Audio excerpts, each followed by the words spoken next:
Sveiki mokiniai! Šios pamokos tema – iš ko padaryti mūsų drabužiai. Tikslas ir uždaviniai. Mokysimės nusakyti metų laikus ir pagal sezoną nešiojamus drabužius – apavą. Mokėti išvardyti, kurie iš šių drabužių šildo, saugo nuo lietaus, karščio.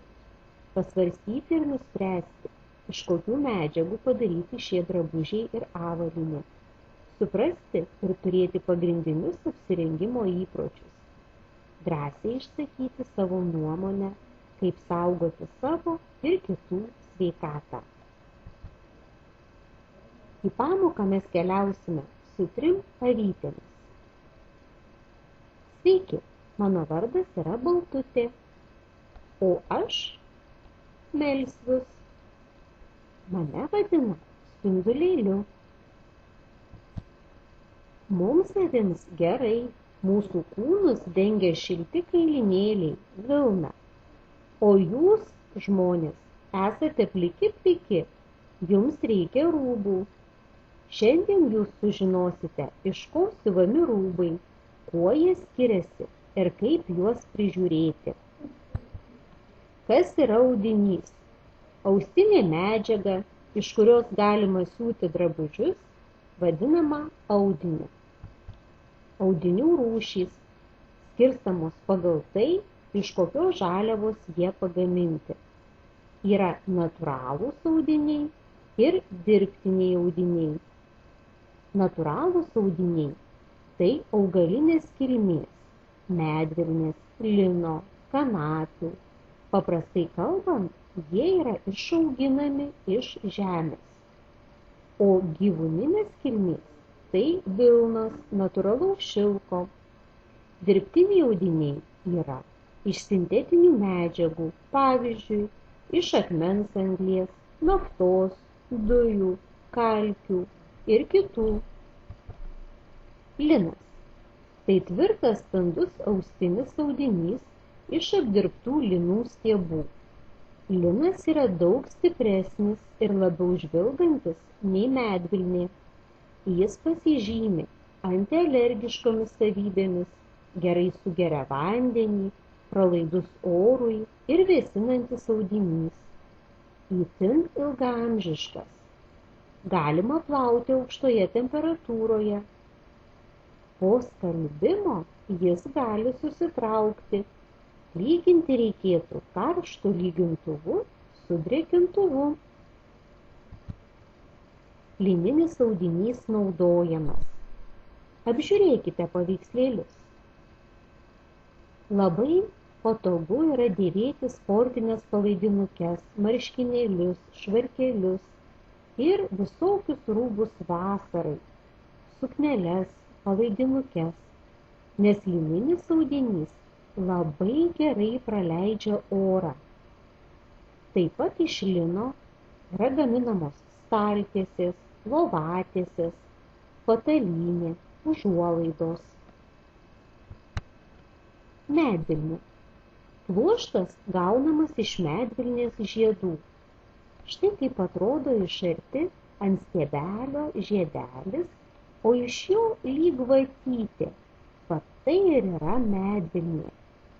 Medvilnė gerai sugeria drėgmę, leidžia kūnui kvėpuoti. Šitas audinys yra tvirtas. Labai glamžosi, tačiau cheminio apdorojimo būdu gaunami audiniai, kurie nesiglamžo. Medvilninis audinys naudojamas.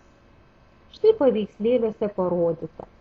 Apatiniam trikotažui, džinsams gaminti, marškinėliams ilgomis rankovėmis, trumparankovėms marškinėliams. Šilkas. Natūralų šilką gamina šilkaverpių vikšrai. Šie vikšrai iš seilių suaudžia kokoną, kuriame užauga iš lėliukės šilkaverpių drugeliai. Iš vieno tokio kokono gali būti gaunama iki 3000 metrų plonučio šilkinio siūlo. Šilkas tai itin švelnus audinys. Jį malonu liesti, prabangiai atrodo. Vasarą gaivina kūną, o žiemą šildo. Štai paveikslėliuose matote iš šilko pasiūtas skareles, kaklaraiščius, moteriškus rūbus. Vilna. Pagrindinė žaliava, iš kurios ji gaunama, tai avies vilna. Vilna puikiai išlaiko šilumą, atstumia drėgmę, leidžia kūnui kvėpuoti. Trūkumas. Vilna stipriai glamžosi. Vilnonis audinys, o dažniausiai jūs esate matę vilnonius siūlus, iš jų mamytės mezga kojines, pirštines, megztukus, kurie mums tarnauja žiemą. Taip pat iš vilnonio audinio yra siuvami kostiumai, paltai, puspalčiai, netgi šliurės gaminamos. Dirbtiniai audiniai – tai kapronas, nailonas, poliesteris, viskozė ir dar daugybė kitų. Pagrindinė žaliava, iš kurio gaminamas šis pluoštas, yra akmens anglis, nafta, dujos, kalkės ir kita. Kadangi žaliava yra gerokai pigesnė už natūralią, todėl iš jos pagaminti pluoštai yra nebrangus ir plačiai naudojami tekstilės pramonėje. Jie yra patvarūs, atsparūs vandeniui ir stiprūs, bet gali būti nekvėpuojantys. Tai yra blogai praleidžiantys orą. Poliesteris dažniausiai yra maišomas su vilna, medvilne, linu. Tikriausiai esate pastebėję ant savo rūbų vidinėje pusėje štai tokių ženkliukų. Ką jie reiškia? Ar kada nors susimąstėte? Taigi, pirmas ženkliukas, kaip dubenėlis su vandeniu, reiškia skalbimas. Antras – balinimas. Trečias – lyginimas. Ketvirtas – cheminis valymas. Na, o penktasis – džiovinimas. Mieli mokiniai, štai tiek mes norėjom jums papasakoti. Mums įdomu, ar jūs suprato, ar pagilinot žinias apie audinius, jų rūšis, bei kaip juos prižiūrėti. Tad kviečiame atsakyti į klausimus. Sėkmės! Ar tiesa, kad audinys yra išausta medžiaga? Pamąstykite. Teisingai, jau pats žodis audinys sako, kad tai išausta medžiaga. Taip. Iš ko gaminami dirbtiniai audiniai? Kaip manote, ar iš medvilnės, ar iš vilnos, ar iš sintetinių medžiagų? Nagi, pagalvokit. Manau, kad radote teisingą atsakymą. Dirbtiniai audiniai gaminami iš sintetinių medžiagų. Kuris apibūdinimas netinka lininiam audiniui? Jis yra tvirtas. Šitas apibūdinimas tikrai tinka. Jis pralaidus orui. Taip pat tiesa. Nesiglamžo.